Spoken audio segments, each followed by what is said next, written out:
The next book I want to mention is another edited volume by Carl Close and me. It's called The Challenge of Liberty, Classical Liberalism Today. And like the book I mentioned, Rethinking Green, this book also consists entirely, except for the introduction Carl and I wrote, of articles first published in the Independent Review. And I don't know who brought this, but it's a good show and tell too. It's the cover of the current issue of the journal, the Independent Review. Many of you know about this journal, and many of you, in fact, have written for it or refereed for it or advised me in various respects. And while I have you all here, I want to say thank you again, because making a journal successful is a definite group enterprise, and no matter how hard an editor works, an editor is nothing without raw material and people to help. And so I appreciate all the help that so many of you have given to me over the years. The journal is now 10 years old. We're working now on the 11th year, and I think along the way we've managed to put out some pretty good stuff. Much of it is here in the Challenge of Liberty, and some of these authors are very well known. James Buchanan, for example, Anthony DeJasse,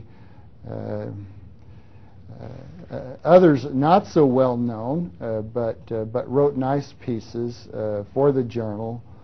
Tom Saws has a nice article here.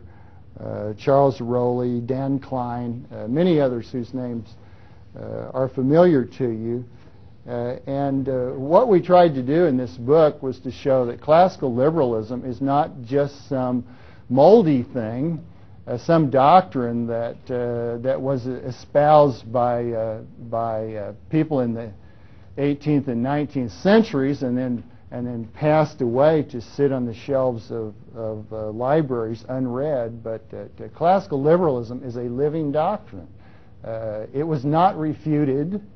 It was simply ignored for a long time, and it's very much alive. In the introduction, Carl and I, among other things, I think, bring back Mises as perhaps the leading figure of classical liberalism in the 20th century. And that, too, I think, comes as actual news to many people. They don't even know about Mises. Many people who write in political science and political philosophy nowadays have no idea of even who Mises was, or they've never read anything by him. Even though I was trained in economics when I went to school, I was never assigned anything by Mises. And I'm sure that that's still the case today, unfortunately. So we have attempted here to demonstrate, not just to say, look, we think classical liberalism holds great promise. There's a meat in this book, and I think it shows that classical liberalism is a living, vital doctrine that is worthy of anybody's intellectual attention.